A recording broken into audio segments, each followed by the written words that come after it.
I am sure कि तुमने ये गाना एक ना एक बार तो जरूर ही सुना होगा। सातों जन्म में तेरे मैं साथ रहूंगा यार। इस गाने में एक छोटी सी स्टोरी है और उसमें एक मैसेज है, पर तुम सबने उस मैसेज को पूरी तरह से इग्नोर कर दिया होगा। ऑब्वियसली कर दिया होगा, पर टेंशन लेने की कोई बात नहीं है, भाई आ चुका है, सब कुछ बता के जाएगा। अब तुम लोग दो काम करो, गाने को नहीं सुने तो सुन लो, वीडियो देखने में ज्यादा मजा आएगा, और चैनल को सब्सक्राइब कर लो यार, क्योंकि यहाँ रेगुलरली ऐसी वीडियोस आती रहेंगी और रेगुलरली आए इसके लिए मुझे चाहिए मोटिवेशन। और मुझे कैसे मिलेगा? लाइक करो, शेयर करो और कॉमेंट करो। कर लिया? चलो फिर स्टार्ट करते हैं आज का एपिसोड। देखो इस गाने में क्या होता है, एक डेस्परेट से दिखने वाले लड़के को एक बहुत ही सुंदर लड़की प्रपोज कर दी, वो भी एक नहीं दो बार आई लव यू।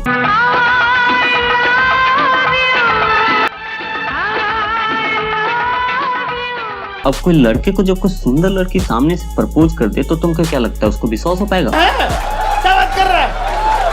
मैं कहा चीटी काट, ऐसे सच नहीं हो सकता ये।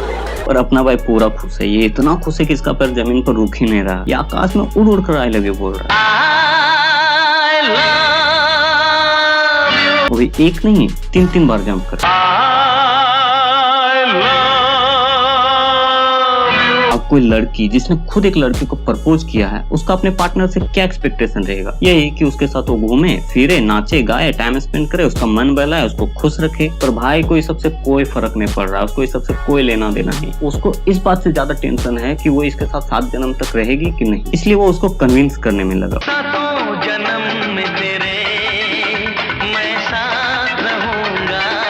7 जन्म तो ठीक है, पर 7 जन्म के बाद जब वो मर जाएगा उसके बाद का भी टेंशन ये यही ले रहा। मर भी गया तो मैं तुझे करता रहूंगा प्यार। नहीं, तुम साला प्यार किया है कि LIC का पॉलिसी बेचा है कि एक बार ले लिया तो जीवन के साथ और जीवन के बाद भी चलता रहेगा। साला प्यार किया है तो एंजॉय करो और खत्म करो, 7 जन्म साथ रहेंगे। एंजॉय करने के बजाय ये साला लड़की को बोर किया जा रहा है। पर ऐसा भी नहीं है कि पूरी तरह से बोर कर रहा है, नहीं, ये लोग रेगुलरली पार्क जा रहे हैं। मुझे कैसे पता चला? कपड़ों से ही पता चल जाता है। और पार्क जाकर भी सिर्फ ये घूमता है, फिरता है, नाचता है, गाता है, कुछ करता नहीं है, इसलिए लड़की इरिटेट हो गई। और जब लड़की इरिटेट हो जाती है, उनको पता चल जाता है कि ये लड़का प्यार के अलावा और कुछ नहीं करने वाला, तब वे उनका काट के निकल जाती है। और वो भी ऐसा नहीं कि जाकर डायरेक्ट लड़के को बोले चल निकल लौड़े, नहीं, वो दिमाग से खेलती है। यहाँ देखो कि वो कैसे खेलेगी।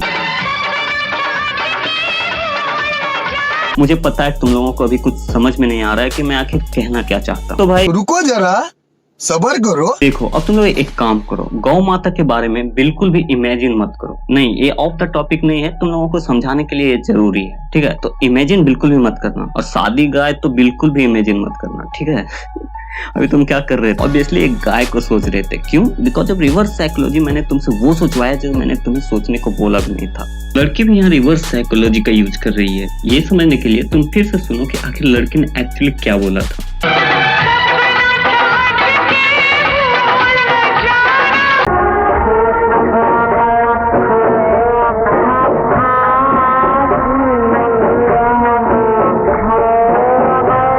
अब गेस करो कि इस फिल्म में लड़की का क्या नाम हो सकता है? सपना के कुछ समझ में आया कि लड़की क्या बोलना चाह रही है? वो बोल तो रही है कि सपना समझ के भूल मत जाना, पर एक्चुअली वो लड़के के दिमाग में क्या डाल रही है? सपना को भूल जाओ। कैसे? अभी समझाता हूँ। उसने क्या बोला है कि सपना समझ के भूल ना जाना। अगर इस सेंटेंस में से तुम सिर्फ एक अक्षर को हटा दोगे, जिस पर ज्यादा ध्यान जाता भी नहीं है, तो पूरा मीनिंग ही चेंज हो जाएगा, और वो अक्षर है ना। अगर तुम ना को हटा दोगे तो अब सेंटेंस क्या बन जाता है? सपना समझ के भूल जाना।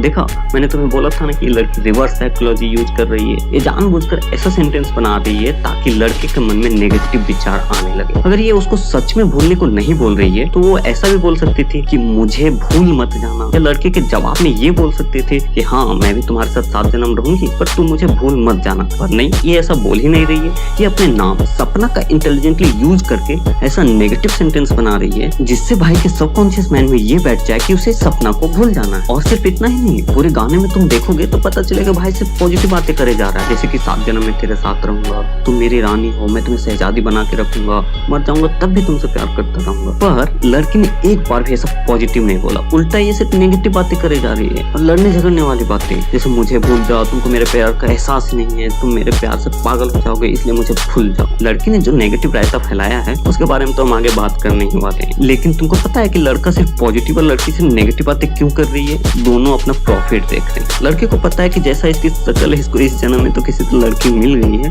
अगले 6 जन्म में बिल्कुल नहीं मिलने वाली, इसलिए पॉजिटिव बातें करके इसको इस 7 जन्म तक चिपका देते हैं। इससे 6 जन्म में भी लड़की पाने का झंझट खत्म। और लड़की को पता है कि ये मुझे इस जन्म में भी प्यार के अलावा कुछ नहीं कर रहा, अगले 6 जन्म में भी प्यार के अलावा कुछ नहीं करने वाला, और मुझे सिर्फ प्यार नहीं, प्यार के साथ साथ चाहिए। जब ये प्यार के अलावा कुछ नहीं करने वाला तो क्या फायदा इसके साथ 7 जन्म तक साथ रहकर? इससे अच्छा है कि मैं भी अलग हो जाऊं। इसलिए ये भाई के दिमाग में नेगेटिव बातें डाल रही है ताकि ये इससे जल्दी से जल्दी पीछा छुड़वा पाए। पर भाई अपना इतना पॉजिटिव है कि इसके अंदर इसकी नेगेटिव बातों का कुछ असर ही नहीं हो रहा है। वो अपने 7 जन्म वाली दुनिया में लगा हुआ है।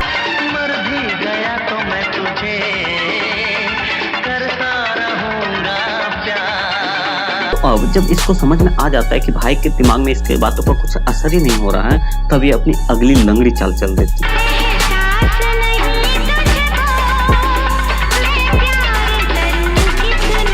देखा, अब ये भाई को बार बार गिल्टी फील करा रही है, उसका मोरल डाउन कर रही है, ये कहकर तुमको मेरे प्यार का एहसास नहीं है, तुम्हारे मन में मेरे लिए कोई फीलिंग्स ही नहीं है, शायद अब तुम मुझसे प्यार नहीं करते हो, इसलिए मेरे प्यार का तुम्हें एहसास ही नहीं हो पा रहा है। कोई सेंस बात? मतलब जो लड़का अभी से ही तुम्हारे साथ 7 जन्म तक रहने को तैयार है, अगर किसी जन्म में तुमसे पहले मर भी जाता है तो मरने के बाद भी सिर्फ तुमसे प्यार करने को तैयार है, उस लड़के को तुम्हारे प्यार का एहसास नहीं है। नहीं सारुण के यहाँ कुछ तो गड़बड़ है, जरूर कोई ना कोई गड़बड़। जैसे मुझे समझ में नहीं आ रहा था, वैसे तुम्हें भी समझ में नहीं आ रहा होगा कि आखिर ये लड़की भाई को गिल्टी क्यों फील करा रही है, इसके पीछे रीजन क्या है। तो मैंने इस पर बहुत सोचा।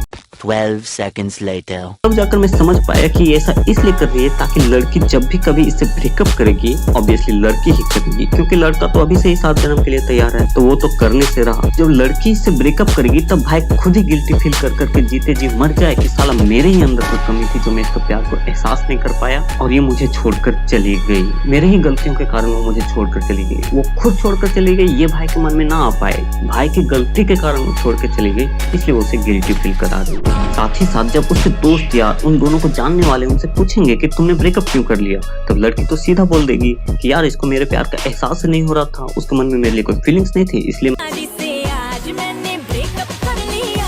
तो इस बात को कंफर्म करने के लिए वे लोग भाई के पास जाएंगे, उससे पूछेंगे कि क्या ये बात सच है कि तुम्हारे मन में उसके लिए फीलिंग्स खत्म हो गई थी। तो भाई तो ऑलरेडी मोरली डाउन है, वो गिल्टी में जी रहा है, तो इसको तो एक्सेप्ट कर ही लेगा। तो देखा, लड़की यहाँ एक तीर से 2 निशाना लगा रही है। पहला कि उसने अपना काम कर लिया, भाई से ब्रेकअप भी कर लिया, और दूसरा सारा का सारा दोस्त भाई के सर पे डालकर भाई को बैड बॉय प्रूफ कर दिया और खुद ही विमेन कार्ड खेलकर इनोसेंट गर्ल बन गई। और काश कि भाई लड़के इस चाल को समझ पाता, काश उसे खुद ही छोड़ देता, तो जो आगे उसके साथ होने वाला है उससे वो बच पाता। पर यार जब एक डेस्परेट लड़की के लाइफ में कोई लड़की आती है ना, तो उसको घंटा से भी कुछ समझ में नहीं आता है। उसके लाइफ का सिर्फ एक ही गोल होता है कि किसी तरह से चिकनी चुपड़ी बातें, जैसे मैं तुमसे प्यार करता रहूंगा, 7 जन्म मैं तुमसे प्यार करता रहूंगा, मरकर भी तुमसे प्यार करता रहूंगा, जैसे बातों से लड़की को किसी तरह इम्प्रेस कर ले और उसे हमेशा हमेशा के लिए अपना बना लिया जाए। और भाई भी अपना लगा हुआ है इसी काम में। मेरी शहजादी, मैं हूँ तेरा शहजादा।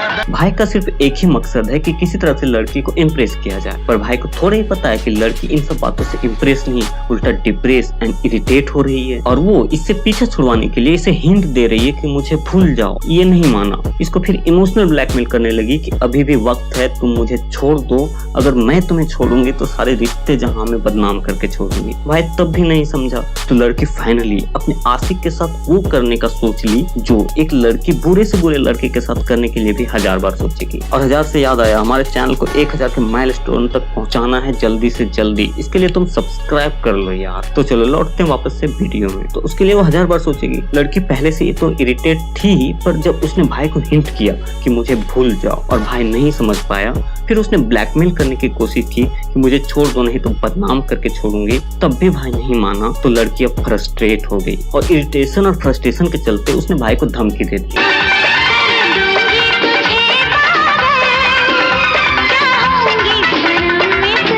तो अब भाई को धमकी दे रही है कि भोसड़ी के अभी भी वक्त है, मुझे छोड़ दो नहीं तो तुम्हें पागल कर दूंगी और दुनिया से कह दूंगी कि तुमको मेरे प्यार का एहसास नहीं था और मैं और प्यार करने लगी, सब कुछ छोड़कर सिर्फ तुझे प्यार करने लगी, निस्वार्थ भाव से सिर्फ तुमसे प्यार करने लगी और तुम्हारे दिमाग में मेरा निस्वार्थ प्यार का गहराई को नहीं समझ पाया और तुम पागल हो गया। मतलब मैं तुम्हें सारी दुनिया में बदनाम भी कर दूंगी, पागल भी कर दूंगी और ये साबित भी कर दूंगी कि मैं तुमसे प्यार भी करती हूँ और तुम मुझे बिल्कुल भी प्यार नहीं करते। पर भाई अपने पहले और नए नए वाले प्यार के नशे में इतना चूर था कि इसको इतनी खतरनाक धमकी भी असर नहीं हुआ। वो अब भी अपने सपने की दुनिया में ही लगा हुआ है। सातों जन्म में तेरे मैं साथ रहूंगा यार। भाई ने इतने होने के बाद भी लड़की के बात को इग्नोर कर दिया। तब लड़की का सेल्फ रिस्पेक्ट और ईगो हर्ट हो गया कि साला इतना समझाने के बाद भी तुम मेरे बातों को पूरी तरह से इग्नोर कर रहे हो। रुको, तुम्हें ऐसा सबक सिखाऊंगी कि फिर कोई आशिक दोबारा किसी लड़की के ऑर्डर को ना मानने के लिए 1000 बार सोचेगा।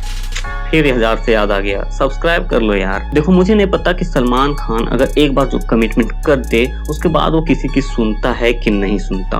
अक्षय कुमार जो बोल देता है उसे डेफिनेटली पूरा करता है कि नहीं करता मुझे नहीं पता, पर मैं इतना जानता हूँ कि लड़कियां एक बार जो ठान लेती हैं उसे डेफिनेटली पूरा करती है और उस समय वो किसी के बाप की भी नहीं सुनती। तो बस फिर क्या था, लड़की लग गई अपने प्लान को पूरा करने में और इतिहास गवाह है कि इस गाने के खत्म होने के कुछ देर बाद अरुण सक्सेना मतलब अपना भाई सपना के वजह से पागल खाने पहुंच जाता। बेवफा तूने मुझको पागल ही कर दिया।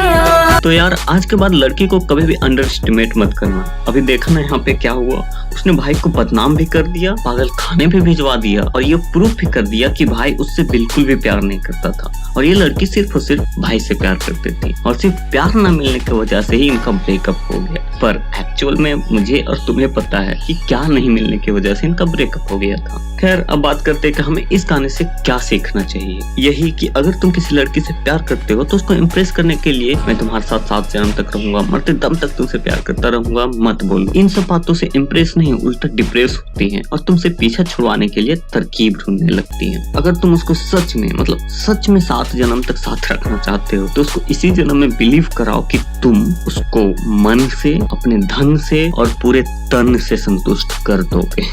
तब भी वो 1000 बार सोचेगी कि तुम्हारे साथ रहेगी कि नहीं। इसलिए इन तीनों चीजों से संतुष्टि बहुत जरूरी है। इस पे ज्यादा फोकस करो, ना कि ये बोलने पर कि 7 जन्म तुम्हारे साथ रहूंगा ये वो। फिर 1000 से याद आ गया यार कि यार 1000 सब्सक्राइबर तक पहुंचा दो और लाइक शेयर कर लेना और कमेंट भी करके बताना कि आगे किस गाने का ब्रेकडाउन तुम्हें चाहिए। सब्सक्राइब कर लेना, नहीं तो तुम्हारी वाली भी तुम्हें पागल कर देगी।